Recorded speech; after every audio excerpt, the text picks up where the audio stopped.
Pergunta: inchar é anormal ou é normal? Vamos lá. Inchar é anormal ou é anormal? Eu já te respondo. Inchar é anormal. Qual o problema? Muitas pessoas estão inchadas e o inchaço fica comum. Então, comum é uma coisa, tá? Normal é outra coisa. Então, primeiro, inchar significa que você tem o quê? O que eu venho sempre falando para você, uma disfunção.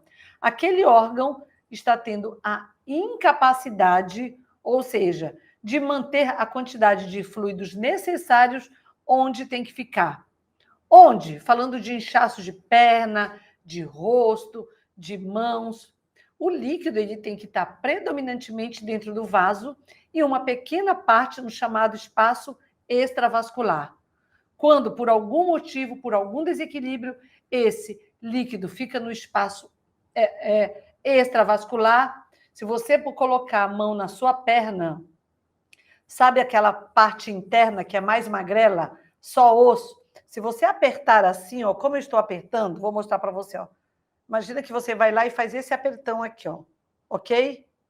Se afundar, quanto mais afundar e mais demorar para retornar, nessa região da perna, na parte interna, significa que você está retendo líquidos, retendo fluidos. Eu lembro muito bem das aulas de anatomia, isso chamava sinal do cacifo positivo. Então, o sinal do cacifo, você poderia ter inchada 1, 2, 3 ou 4 cruzes. Quanto mais profundo fosse, quando você faz essa expressão, e quanto mais demorado fosse para reverter. Então, eu estou falando de inchaço em quê? Por exemplo, nas pernas, que é muito frequente. Tem outro local que pode dar essa impressão de inchaço quando estufa? Tem. O abdômen, a barriga. Só que nos membros inferiores, que é muito comum o inchaço, relembrando, tem várias causas. Hoje eu não vou conseguir abordar com você todas as causas. Podem ter causas vasculares, mas o que eu quero trazer para você são as causas inflamatórias relacionadas ao quê? Ao excesso de peso, relacionadas à barriga da menopausa. E se você for parar para pensar agora, nem eu tinha pensado. Sabe quando você ficou grávida lá, no último trimestre da gestação? Aquele barrigão, principalmente se você engordou bastante? Você lembra das suas pernas? Você lembra dos seus pés que foram ficando bem redondinhos, bem inchadinhos? Por quê? Porque a barriga progressivamente crescendo dificulta a parte vascular, ou seja, o retorno do fluxo venoso. Artérias mandam sangue para as extremidades, sob a ação da gravidade, vai fácil, sob a contração do músculo cardíaco e para voltar.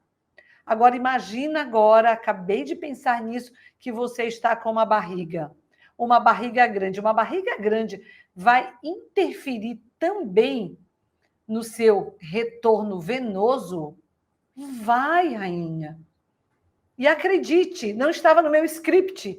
Eu comecei a pensar nisso exatamente agora. Eu lembrei da minha época que eu era obstetra, lá no comecinho da minha vida, porque quem se especializa em ginecologia se especializa em obstetrícia também. Então, hoje eu trago para você a comparação da barriga da menopausa ou ainda da barriga inchada com uma barriga de uma grávida de 3 meses, 6 meses, 9 meses e uma gestação gemelar. Então, só isoladamente pelo tamanho da sua barriga que você está, você já pode estar tendo algum inchaço por uma dificuldade do retorno venoso.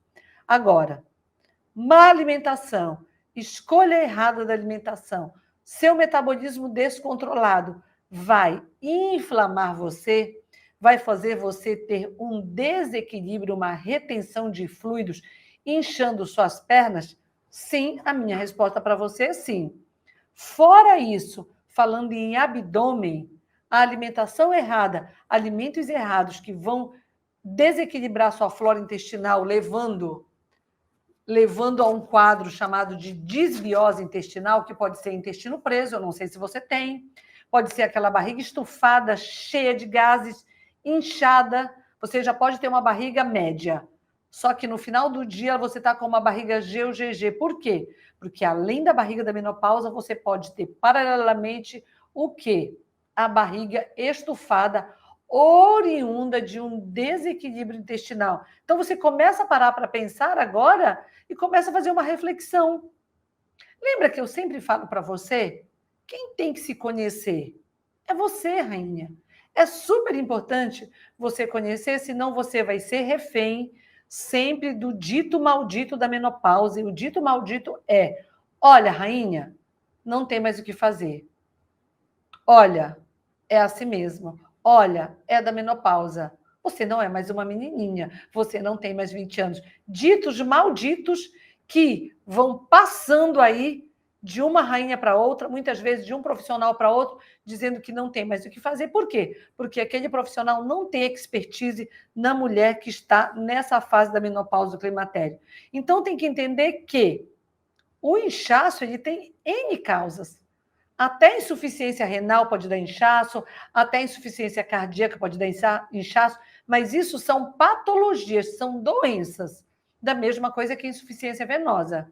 Quem tem varizes, quem tem esses problemas de má circulação vão ter. Como eu disse, a gama é ampla.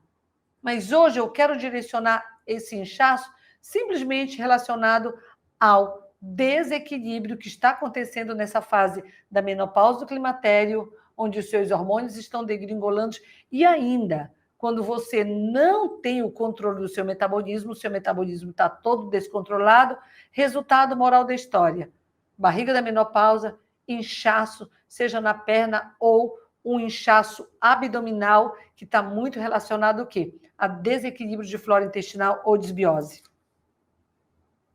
E o inchaço da barriga significa perda da saúde? O inchaço da perna significa perda da saúde?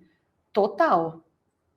Saúde física prejudicada e com reflexo, rainha, na sua saúde emocional. Por que eu falo muito da saúde emocional para você? Como fica o seu humor quando você não está bem? Seja irritabilidade, seja ansiedade, seja depressão, muda o seu humor. Muitas vezes você pode ficar com raiva daquela situação, aí eu odeio essa barriga. Muitas vezes você pode ficar triste, desanimada, porque você não acredita mais no que tem para fazer. Então, são inúmeros sentimentos. Então, quando eu falo de saúde, eu vou além da física. Eu falo da saúde emocional também. Mas focando só na saúde física para começar, você tem que entender que se tem inchaço na perna, se tem barriga grande, se tem aquela barriga que estufa no decorrer do dia, primeiro, você tem uma flora intestinal em desequilíbrio. Disbiose. A característica das suas fezes não é padrão. Quais são as fezes padrões? Bananinha. Pensa numa bananinha, bananinha mesmo, tá? Existe classificação das fezes, se chama, para aquelas curiosas, se chama classificação de Bristol. B-R-I-S-T-O-L.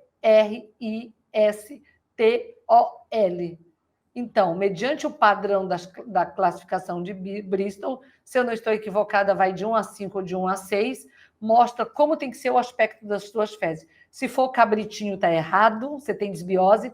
Se for cabritão, você tem desbiose. Se as suas fezes forem com aspecto diarreico, você tem desbiose. Se as suas fezes forem pastosas, você tem desbiose. Mentora, qual o padrão de fezes normais? Bananinha. Eu te pergunto, você olha quando você evacua? Eu olho. Você pode falar, mentora, que nojo! Que nojo, não. Eu quero saber como que está a saúde do meu intestino. Porque isso reflete a minha saúde como um todo.